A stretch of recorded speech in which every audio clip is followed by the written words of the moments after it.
Hey, hola, di sini Mr. Regimen. Hari ini saya akan menerangkan sebuah film fantasi dan seram dari tahun 2015 yang berjudul Tale of Tales. Spoiler di hadapan, perhatian, hati-hati. Film ini terbahagi kepada 3 kisah. Naratif pertama berfokus pada raja dan permaisuri sebuah kerajaan bernama Lone Trellis.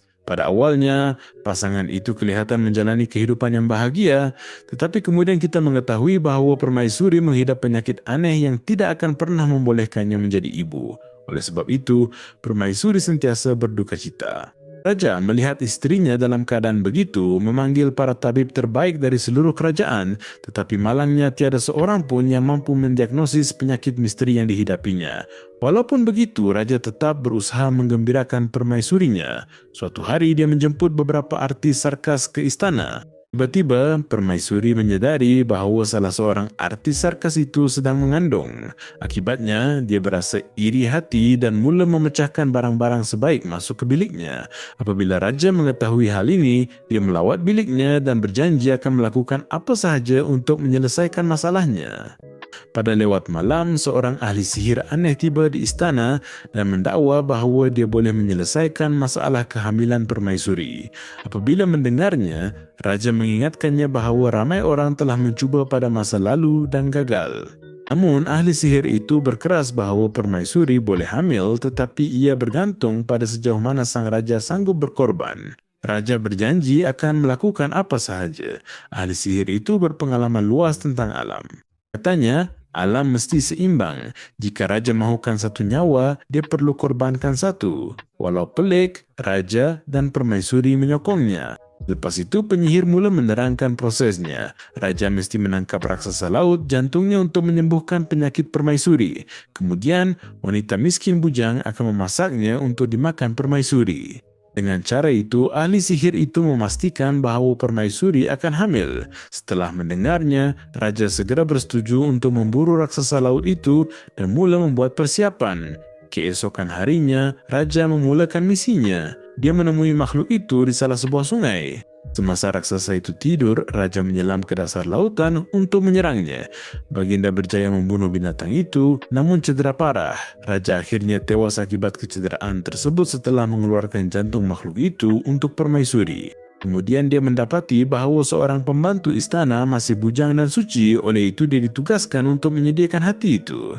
Semasa memasaknya, dia mengalami sensasi aneh dan tiba-tiba dia hamil. Tidak lama kemudian, permaisuri memakan hati itu dan akhirnya dia hamil. Dalam babak seterusnya, dayang itu dan permaisuri melahirkan anak mereka pada waktu yang sama. Anak-anak itu kelihatan sebaya.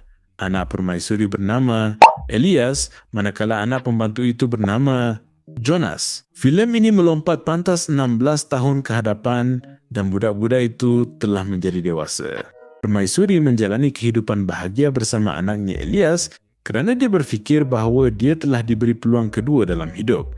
Namun begitu, kedua-dua budak yang lahir pada hari yang sama dan kelihatan seperti kembar itu bukanlah budak biasa kerana raksasa laut itu digambarkan melalui tona putih pada rambut mereka. Mereka mempunyai persahabatan yang kuat dan sangat rapat antara satu sama lain. Sebaliknya, permaisuri membenci persahabatan mereka. Dia memberitahu anaknya bahawa sebagai putera, dia tidak dibenarkan berkawan dengan anak pembantu itu, Jonas. Walaupun begitu, Elias mengabaikan ibunya dan terus bertemu dengan Jonas. Kita juga mendapati bahawa kanak-kanak ini mampu bernafas dalam air dengan cara unik. Ratu mengugut orang gajinya agar menghalang anaknya berjumpa Elias atau mereka akan diusir. Namun mereka tetap kerap bertemu. Suatu hari, Jonas melampaui batas memakai pakaian Elias untuk menemui permaisuri. Bila kebenaran terbongkar, Jonas diasingkan dan Elias gagal menghalangnya. Jonas menebang pokok dengan pisaunya dan air mula mengalir dari situ. Dia memberitahu Elias selagi air itu jernih, dia masih hidup. Namun jika bertukar merah, nyawanya dalam bahaya.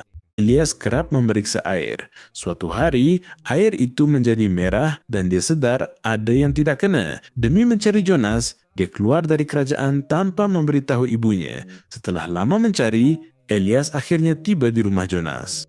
Dia mendapati bahawa Jonas telah berkahwin dengan seorang wanita muda.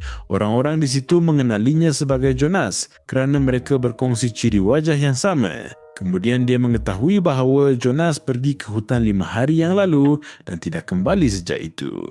Elias kemudian keluar mencari Jonas, sementara permaisuri semakin risau akan dirinya. Setelah kehabisan pilihan, dia mendekati ahli sihir itu sekali lagi, tetapi dia menanyakan perkara yang sama seperti dahulu. Jika dia mahu anaknya kembali, dia mesti membuat pengorbanan nyawa. Permaisuri segera menerima cadangan itu. Di tempat lain, Jonas cedera dalam gua. Seekor makhluk terbang menyerangnya. Mendengar jeritannya, Elias menyelamatkan Jonas dan membunuh makhluk itu. Namun begitu, Elias tidak sadar bahawa makhluk itu tidak bukan ialah ibunya sendiri, tetapi itulah yang telah dipersetujui. Nyawa dibayar dengan nyawa. Dalam babak akhir naratif pertama, Elias naik ke takhta kerajaan dan kisah itu pun tamat. Seterusnya ditunjukkan kepada kita naratif kedua. Raja dan 2 orang wanita tua, Emma dan Dora, menjadi pusat naratif ini. Raja itu seorang individu yang sangat gatal, sentiasa dikelilingi wanita, minum banyak sepanjang masa dan masih belum menemukan permaisurinya. Dengan itu, dia memiliki pengaruh dan kekayaan untuk berkahwin dengan sesiapa sahaja yang dia mahu. Kemudian, kita diperkenalkan dengan 2 beradik perempuan yang tinggal berhampiran istana, Dora dan Emma. Dora seorang yang licik dan pentingkan diri, manakala Emma pula naif. Mereka jarang keluar dan tidak berkahwin. Namun, suara mereka kedengaran sangat merdu dan muda. Pada suatu pagi, Raja terdengar Dora menyanyi dan terpikat dengan suaranya. Baginda segera ingin bertemu dengannya dan menjengah ke pintu rumah mereka. Apabila pintu diketuk, kedua-dua beradik panik kerana menyangka Raja akan marah jika tahu rupa mereka. Setelah berfikir, Dora memintanya datang semula seminggu kemudian. Seminggu telah berlalu dan tibalah hari lawatan Raja. Apabila Raja tiba di situ, Dora menunjukkan jari Emma menggantikan jarinya sendiri. Kini Raja tidak dapat menahan emosinya dan percaya bahawa dia telah menemukan cinta dalam hidupnya. Namun, adik-beradik itu makin risau. Jika Raja tahu kebenaran, Baginda mungkin membunuh mereka. Dora mensyaratkan gelap sepenuhnya dan Raja setuju. Dalam babak seterusnya, Emma mula membalut tubuh Dora dengan gam agar tubuhnya terasa seperti tubuh seorang gadis muda.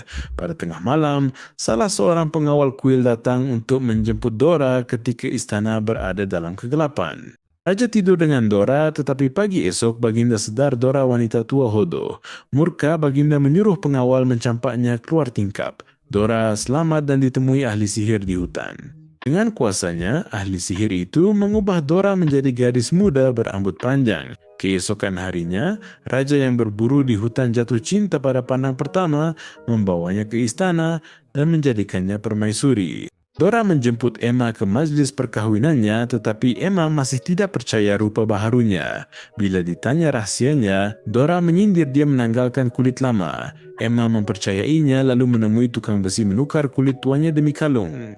Tukang besi itu nampaknya lebih bodoh daripada Emma. Dia membawanya ke hutan, mengikatnya pada sebatang pokok dan menanggalkan seluruh kulitnya. Dalam babak seterusnya, Emma kembali ke istana dalam keadaan lemah dan tidak lama kemudian meninggal dunia. Di tempat lain, sihir yang menjadikan Dora muda tidak bertahan lama. Dia mula menua dan kulitnya melayut. Dora melarikan diri sebaik menyadari perubahan dirinya. Seterusnya ditunjukkan kepada kita naratif ketiga yang juga berkisar tentang seorang raja. Raja itu bersifat aneh kerana permaisurinya telah lama meninggal dunia. Dia mempunyai seorang anak perempuan yang belum berkahwin bernama Violeta yang tidak pernah benar-benar dia sayangi. Suatu hari, Raja membiarkan parasit di tangannya menghisap darahnya lalu menyimpannya dalam kotak kaca dan memberinya makan setiap hari hingga menjadi gergasi. Sebaliknya, Violeta yang telah menjadi seorang gadis muda yang cantik sentiasa mengimpikan seorang putera.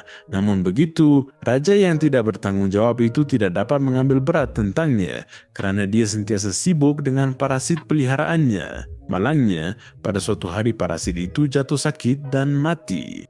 Raja sangat sedih lalu beliau melapah kulit haiwan itu dan memberitahu Violeta bahawa tiba masanya untuk berkahwin. Raja mengadakan pertandingan untuk sesiapa yang menang bakal mengahwini puterinya itu. Walaupun begitu, dia menerima keputusan raja. Tidak lama kemudian, pertandingan itu diumumkan di seluruh kerajaan. Raja mempamerkan kulit parasit itu di istananya dan mengumumkan bahawa pemenangnya ialah sesiapa yang dapat menekan nama serangga itu.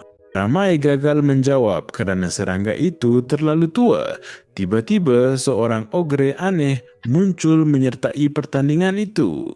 Dia menghidup kulit itu dan meneka dengan betul. Violeta yang hancur lari ke bumbung untuk membunuh diri, namun raja memujuknya agar terus bersabar. Akhirnya, Violeta setuju. Dalam babak seterusnya, raksasa itu membawa Violeta ke pergunungan dan dia menangis selama beberapa hari. Dia kemudian terlihat seorang wanita di gunung berdekatan, lalu meminta bantuan serta menceritakan segalanya. Keesokan harinya, wanita itu bersama keluarganya tiba di situ untuk menyelamatkan Violeta. Ketika mereka melintas, raksasa Hodo itu tiba, tetapi mereka berjaya memotong tali itu dan dia terjatuh. Beberapa waktu kemudian, raksasa Hodo itu menemui keluarga itu dan membunuh mereka seorang demi seorang. Seterusnya, dia mengejar Violeta ke sebuah gua dan mulai memeluknya. Violeta berpura-pura bimbang, namun apabila lelaki itu leka, dia menikamnya hingga mati menggunakan sebilah pisau tajam. Kemudian dia berkata, "Inilah suami yang telah kau pilih." Lalu dia menangis. Raja juga remuk hati melihat pemandangan itu dan jatuh berlutut. Dalam babak akhir, Violeta menjadi permaisuri kerajaan. Dan begitulah berakhirnya film yang sangat hebat ini. Bila langgan untuk menonton lebih banyak video seperti ini, aktifkan loseng pemberitahuan dan berikan tanda suka bagi menyokong saluran ini. Terima kasih kerana menonton. Semoga anda terhibur dengan film hebat ini dan terus setia bersama kami untuk kupasan film menarik yang seterusnya. Jumpa lagi.